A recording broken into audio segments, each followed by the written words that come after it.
just practically raw the way it is, because this is what family table talk is. We're not here to say that we are perfect. No, we also have our issues and grounding.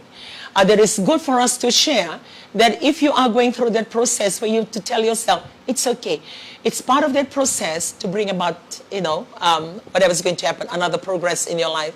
Well, going back to what I was sharing, when that happened, it made me realize that I need to go down deeper and know my children, and respect their views.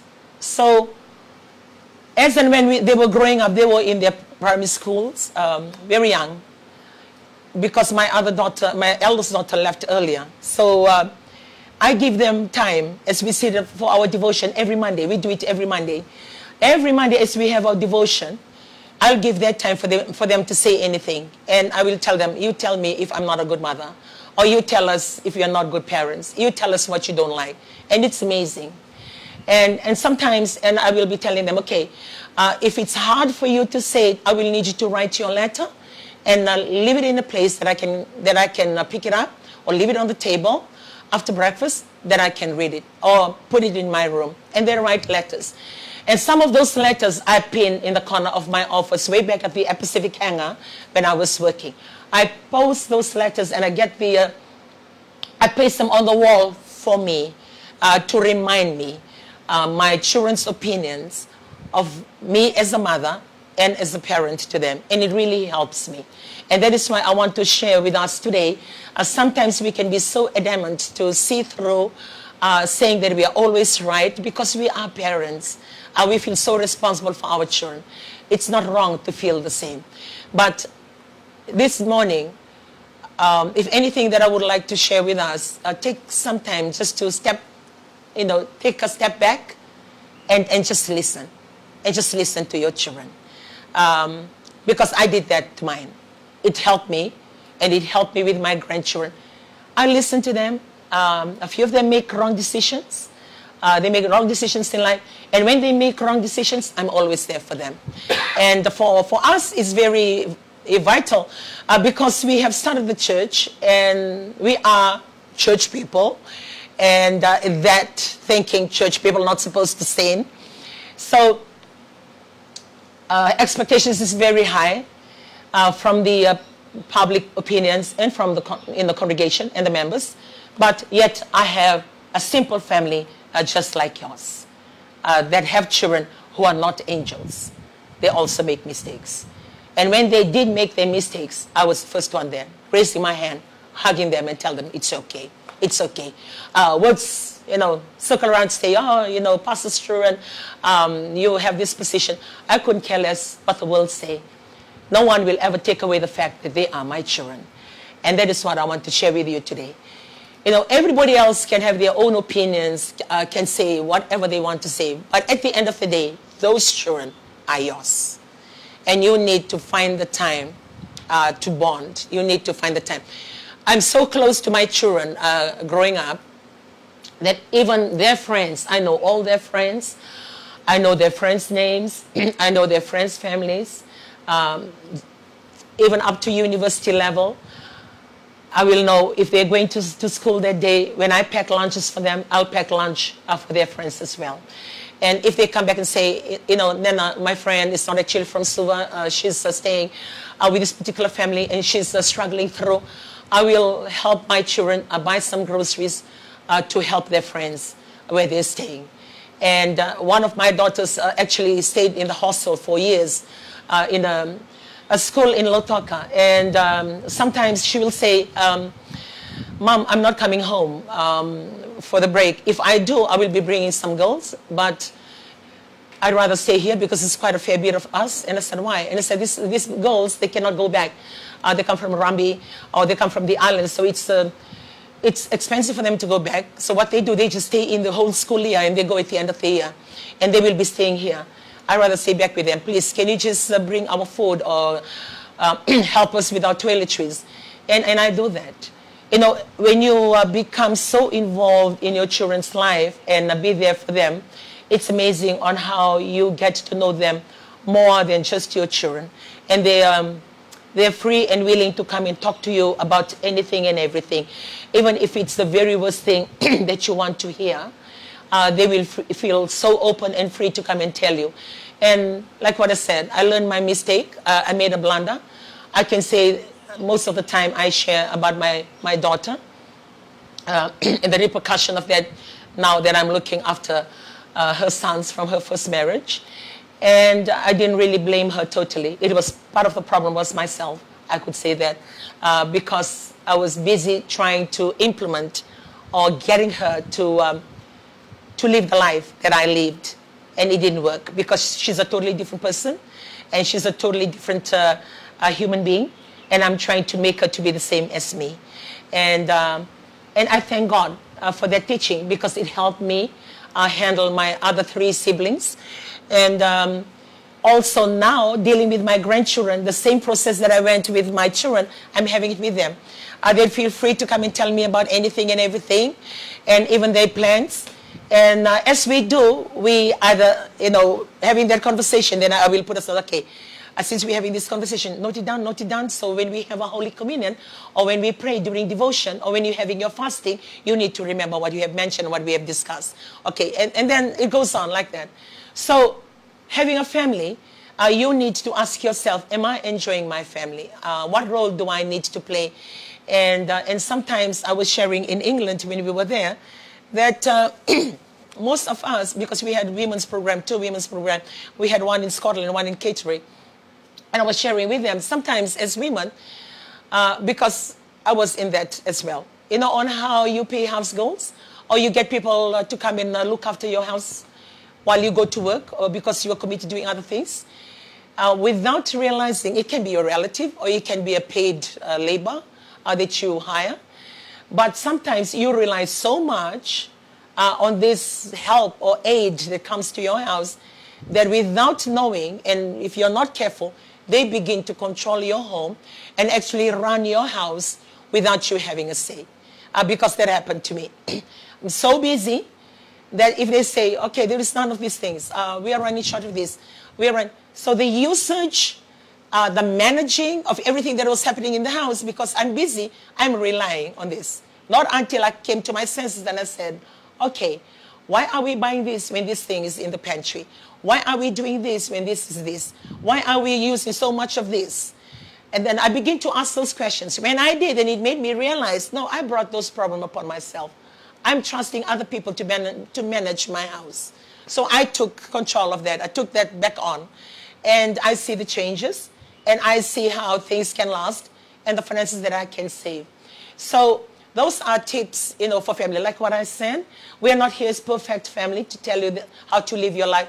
We are sharing basically our experiences and the process that we've come through to make us who we are today that can help you in any way. I will go back to what she was sharing about raising your children to the level that you were brought up. Because the environment changed so much and so frequent, sometimes very, very different. Yeah. But we expect our children to grow up like us in a very different background or environment. Now, I will speak on accepting your children when they make mistakes, not condoning the wrong or the sinful life they live, but how to help, how to adjust, and how to handle their life. Most of the time, like for me sitting next to her, most of the time the people that are very close to you are the last people that you will forgive if they wrong. You can forgive other youths. Say if you're a pastor, just for example, if your children make mistakes, if your child make mistakes, it will be very difficult for you to forgive. They're too close to you. Yeah. You can forgive other youths if they go out drinking, clubbing, instead of being in the church, or break the the protocol of being a good youth groups. You can forgive other youths, but when it comes to your children or when it comes to your child, you will never forgive them and go to a point of hatred. Yeah. Because And of not betrayal, trusting. huh? Yeah. Like, to you, it's betrayal. Betrayal. Yeah. But you can do that to other woman if you're a husband, and other men if you're a wife. Yeah. Yeah. And you have to be careful, because if not, you are building a barrier and unforgiving. The unforgiving builds a barrier. Why? Because something happened and the betrayal becomes obstacle and barrier that you don't want to remove. As I said before, you can forgive other people that they are far from you or they have distance from you. The closer a person to you, the difficult situation that you're in to forgive them. Yes. And that can be a very dangerous when it comes to relationship, husband and wife, or between your children. You need to, as we talk about the children, you need to forgive your children. Yes. Regardless of what they do in this life, as a parent, as a father, as a mother, you need to forgive them. Because when we continue to forgive people, you can build up trust and you can build maturity, because they know that whatever happens, their parents can forgive them. It gives them the boldness and the confidence. If anything they struck in life, they know exactly where to run to. Wait, patagina. Kaya kahit ko Alondra, nyo patagina senga ni digo mi kwa. Ivitale na mo na kailangan ko kina. Kandina. Nambongi au sarmati ko indo, mambongi sinimbongi, bongi sini kandua. Au sarmati ko indo nan ramalaka tu ta kabangana. Na dorobo. Me baka indo na dorobo so limbula may lomani balbebeso. Ya dona baka manduale beta kabana dorobo ngo. Kaduru kini balbebeso. Ya no na logo balbebeso sa limisao sa solimbula. Gele sumai. O tilima ne mbaki o tamana se tunga biko ya. Na dala kada kabolbena. Torno no beg kakede. Gibirta ke tuma ke katal ngabir no lubena ko talindo wili kana ngone gori. Me tadi mun rau se lubengu. Bal sapa manduat sapa kabuna nungula ko dubo duba. Ana korongo ke ni tudo. Sini kila to kan yuba tutu do munau. O mo tutu na banua. O ndami to kika. O ke baka samata. These are the reality of life. Yan ang uning wala na lisumay. Sa doon na kano na namakimay. Ni sabi sa umay lang mo ni balibibis. Ital mata ko kanin doon na ital talaga ni. Lay pipa kalu tayo balibibis. Manibisaw kino ka. Or tumandang na ubisa or to sari na no nabisa or to reda. Nakalo ko sa may bisaw kinila mo ko. Lako sara lay bulat kay bale kina no mo itikatiko. O toro to kami ni tala no ya. Balta ngoni da ka kinan ramaya may nakasi. E bola kanyo ira kede ratu ngoni sala ratangi kede. But that's reality. Lemo na nga na lubenda, dorbo orang manelewa. Era may sa kamatunan nene, balata ni Rasinidingo binangaw na karawa ka talaga. Lemo na nga na siya ngon ito ng mula, sa kamatunan sa nandisisa, sa berin matua. Pataki ka na nga. O do kabir na taltalan na New Methodist. Kla, ura na lube, may rabi, nakasara may weekend na. E nangaw na kinatukin na makinibula. Kaya bale, kaya pa kayo busotik yan, ura nung day tumutubo. E nangaw na. Musuti kita talaga nakalun na karami na kunya. Nalamay sinro ni kita musuti kina. Uri na lubenda kaya ira na way kada era talaga. Kung mo buti ko matagal ni kanina. Na family talk, table talk ba na bukay kanda. May rarama, may rambay lewu. Kamatuwa talaga na nung da waro ni Windingo. Baka wasibi, nambula mga tumutubo na parenting Basta na nabusang ko na parenting nambula ni Besusu kina wakatama ni wakatinani. Sa kanin doon na kina kurinuli. Kanda muli na engineer, kanda muli na accountant, kanda muli na kaya na nakataka iso. Kanda sinimuli na nakataka waka tama. Tama wakatina. Ilang mo na nadala-dala nga kenda rin damay dala-dala. Sinin doon na muna menda tumberi kina, menda pakamadalta kina so nakago. Kau makabutan, na muna, ilelebuti ko kina, bigyan na nabiwakani, pinakapagalebu, na naman daw siya mati ko may na family table talk. Kero may waseti ko nga, nakakaroon daw duruma, nakakaroon sa tama. Pata kina, vingkarabi karuti ko kina, lemu nanggiri, alam ko tumay, nanggiri, sini nakarawa. Nalenga, sini nakarawa. Sinindo, ero ni handle tagan doon.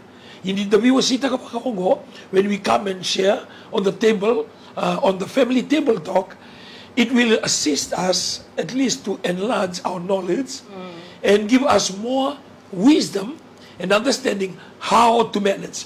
It is the word managing. The managing is look after the things that is on the table. Yeah. The problem is on the table. The challenges is on the table. Your children is on the table. It is how to handle. Yeah. That is the trick. How to handle.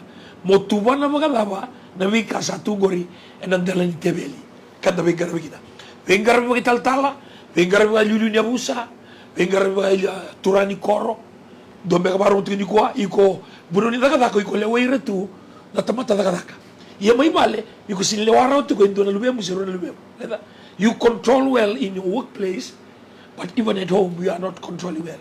With a family table talk like this, I believe that we are given the opportunity to help and to learn from the experience that we went through from those years, and we're still going through now, and especially the phone calls, the email, the text. Now we have the Viber, long Vibers of the problem that is out there. Yeah, no one is perfect. Yeah. No one is perfect. For me, the basic thing that we would like to share with you, just try and love the people who love you. Check your, measure your temperature of love. How much do you love your children? How much do you love your spouse? Because once you know the level that you are at, then you will be convicted or be reminded of the things that you need to do. Sometimes we are so involved with a lot of things, we forget the very people that matters. And we are so, out there. We give most of our time to other things and other people. And we forget the very ones that really mean a lot. And I always say to my family, for me, it's God first, because I am a Christian, I believe in God, or anything to do with the things of God. And the second are my children. I've worked for years. I'm 56, turning 57 in May this year. And when I look back in all my employment and all the work that I've been in, I have friends, but I've never gone out. I've never gone out in the evening to have coffee, or I've never gone out to hang out or socialize. I don't have a social life. Yeah, my life can be boring. But for me, work is work, and I know when to go home to my children. Nothing else matters than my family. And my family becomes the utmost thing in my life. And that is why, as and when things happen, I take ownership of it. It's either I do my check system and say, I'm not a good mother when it comes to this. And like what I said, I shared a bit on how we always impose the way that we thought that it's the best growing up, because everything was at its minimal. Or sometimes you grow up eating vegetables, and now you dish out vegetables to your children or to your grandchildren, and they say, I don't want to eat this. Or they toy around with their food, they eat all the meat, and they leave all the greens. And then you racking your brains and shouting, telling them, eat your vegetables, eat your vegetables, eat your vegetables. We always eat vegetables, we don't have the meat. Well, that was you. This is them. I'll have to find a way. See, I struggle with my children, because even when they eat onion, to them, it's a vegetable. And they don't want to eat onions. So I love my vegetables because I grew up in the farm. He loves his vegetables because he grew up in the island. And then you have children who don't like vegetables. So I have to think of ways to make that vegetables attractive to them. So I don't give it to them every day. I try and think of ways, give them a break, and then they enjoy today, and tomorrow hit them again with vegetables. So I have to think of all those processes. And those are things, because when we are so strict in the things that we do, you can also achieve the same thing, but in a different way that is manageable, and you're not losing that relationship that you have with your children. And I want to share with us a story about one of my daughters. And back to what I always say, when you're so perfect, when you're so thinking that this is the best way to do. I'm a perfectionist. A lot of things in my life has happened to sort of relax. You don't need to be perfect. There are other things happening in your life. And I like those kind of a situation, because it throws you into a place of self-realization to think. And I said, okay, this is reality. And when I say that, it's like if I leave home in the morning, everything is done. Like, this is like when we started our family. very young then. Clothes hang all washed because I'll wake up 3 o'clock. Waking up at 3 o'clock, 3:30 is not my in thing now. It's like that was my life. And everything done, dinner cooked, house cleaned, then I'm going to work. And the children will know when they come back, they do their prayer, they do their duties, do their studies. It's like that flow, perfect flow. But I have this daughter, she's left-handed. And she's tomboyish. Like she doesn't do like little girls do, wear dress. She loves her shorts, she loves her tights. She doesn't wear anything at the top. And she's going around bare. And that's her. When she goes to school, in the primary school, she doesn't play netball, she doesn't play volleyball, she plays rugby. She does the opposite. And I've never had that experience. I don't even play any games. I don't know how to play netball. But the only game I play is hockey. Other than that, I don't know any other games. The volleyball, the only thing I know is hit the ball to go over the net. Other than that, I don't know the rules. Well, and then you're faced with this situation. So every time she gets home, because they always go in this bus, the driver, Vadules, we call the driver Vadules. And I know she's listening in from Germany and she will know. It's a Moti bus. And this bus, like, it brings them from school, like all school students, and drop them, and like it's closer to home. And every time, it's either Vadules is sending the message, your daughter's bag was in the bus. Like, it's either she'll get off the bus without the bag, or she will not wake up, and she will wake up at the bus end. Or if I come back from work, I'll be picking up her school bag from the gate. As soon as I come to the gate, school bag, and walk a few steps further, her shoes, and run to the door, her uniform. And I said, okay. Every time I'm telling her off, come here. How many times I have to tell you, put your bags properly when you come in, pick, the normal thing mothers do.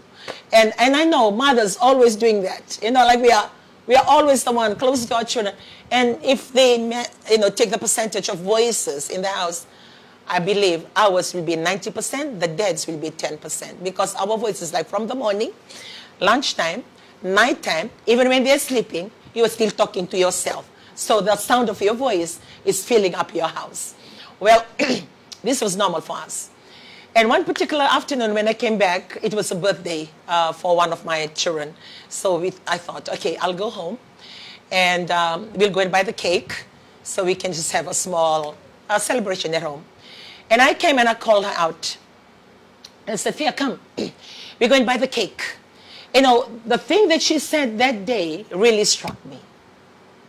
And it changed me. Because when I called out to her, we have our shoe rack on the wall next to my bedroom. So I just called out and say, get your shoes. We're going to buy the cake for the birthday. And I walked into my room. I was still at the door to my bedroom. Then I heard my daughter. Her voice was so excited, and she called out to her other siblings, and she said, wow, my mommy loves me. My mommy loves me. And she was fiddling around looking for her shoes. When she said that, that's like a big jolt. I stood there and I said, then I came to the realization, why would my daughter think that I just love her now when I love her to bits because she's my daughter? So I looked at her and she just stood there so excited, jumping up and down. Kola, my mommy loves me. Elijah, my mommy loves me. And when we went in the car, I didn't know what to tell her. So halfway, because we were driving to Namaka, we live in Malawai. And halfway through the drive, I looked across to her and I say, do you know that I love you all the time? And she said, yeah. She looked at me, Mommy, you love me. And I said, I love you. I've always loved you. No, because you're always telling me off. Every afternoon, you always tell me off. It's like I never do anything that is right for you, Mom. That was my lesson. Every time that I was correcting my daughter, to live right because of my expectation, not to have mess in the house, things to be in place. I didn't realize that my daughter was receiving that I don't love her. The message she was getting is that I'm not good enough for my mother. I'm not good enough. Whatever that I do, I'm not good enough. Not until she said that to me, it's changed. I stopped the car. I hugged her. And I told her, every time that I was correcting you, I love you. I'm so sorry that I came across to you in the way that you have received it. It's not that I'm just saying that everything about you is wrong. And please forgive me.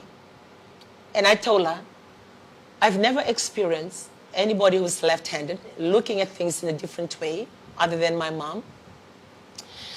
I've never come across or raised a child ever. I haven't had that experience of a young girl playing rugby at this very early age.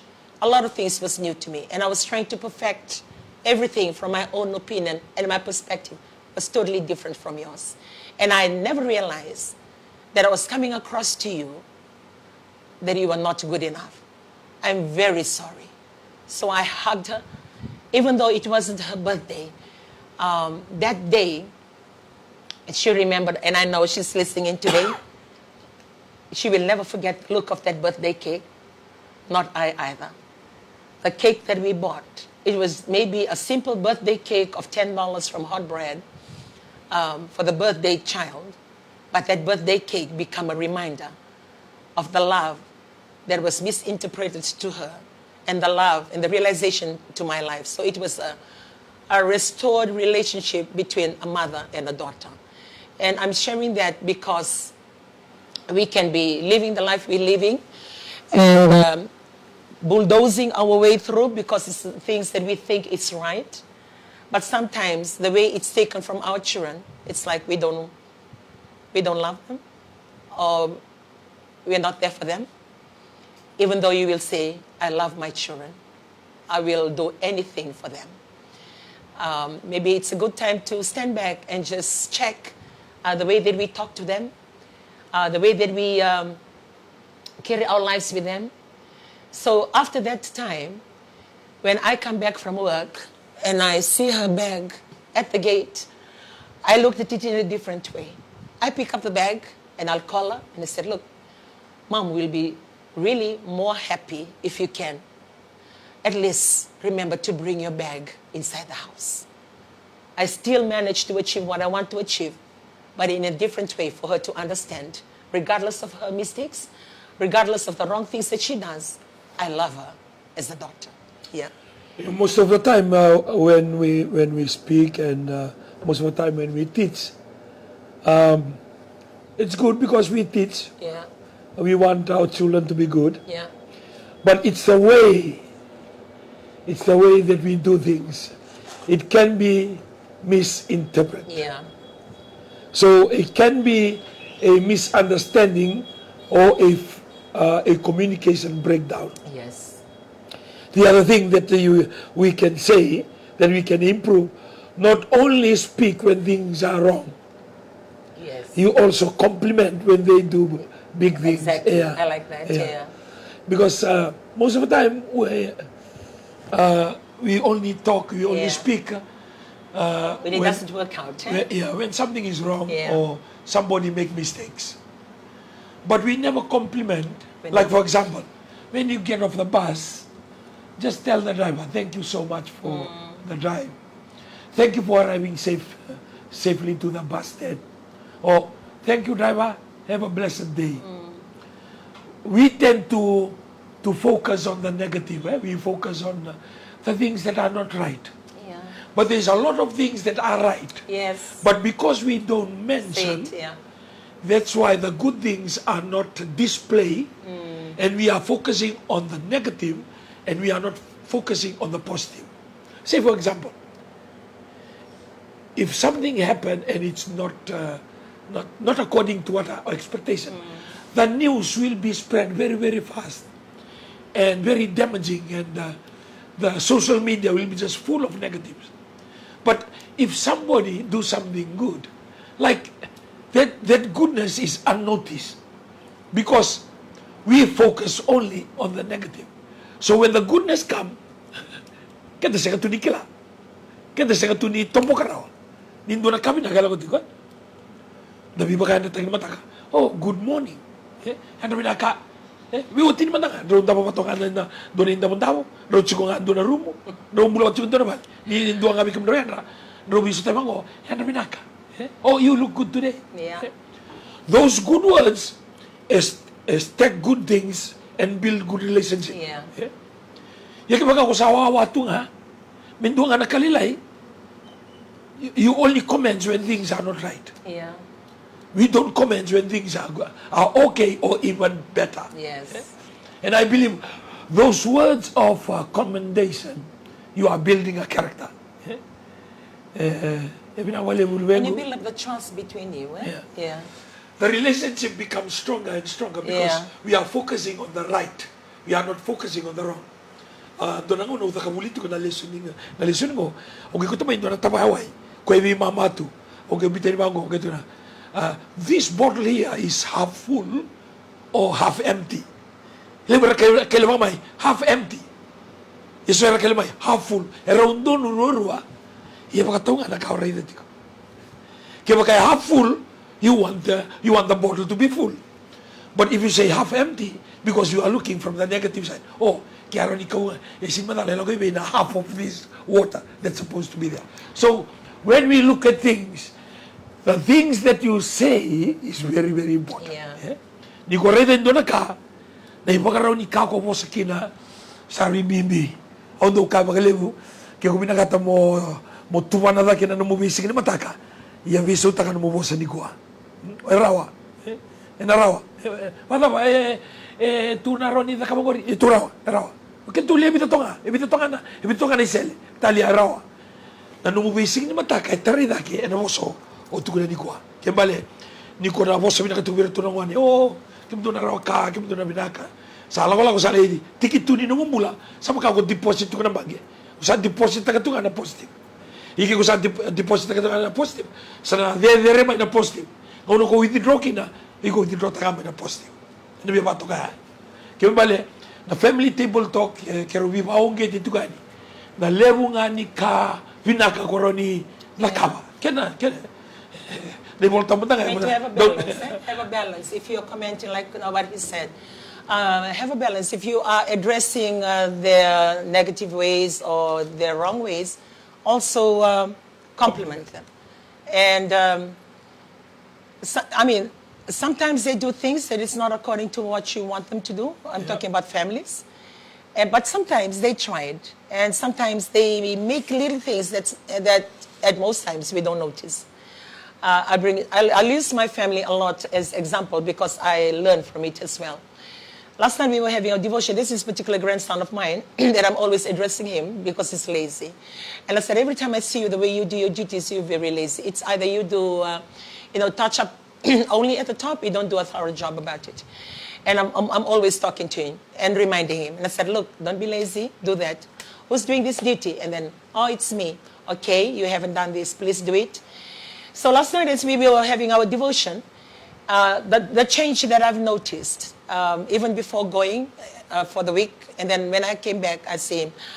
And last night as we were having a devotion, I turned to him and I said, look, I really want to compliment and thank you. One thing that I've noticed, the change, because Nana has been talking to you with the way that you do your duty, but I see you every morning without a miss, you're up by a little after 5. And you do your duties without any reminder or for me to say, what is your duty and have you done your duty? You're always coming out of your way and you do your duties, like without any reminders right down to, and you're the very first one on the breakfast table every morning. So I want to tell you, thank you for listening to, the comments and the feedback that I was giving you. And you decide to make a change and change the way that you do things. And for that, I am really grateful. And sometimes when we correct our children or correct our grandchildren, when they begin to make changes, because you're always speaking on the wrong things that they've done or the wrong way of doing things, when they make amends, we always forget to go back and make mention, thank you. Because it becomes a closure to them to think, okay, what I'm doing is right.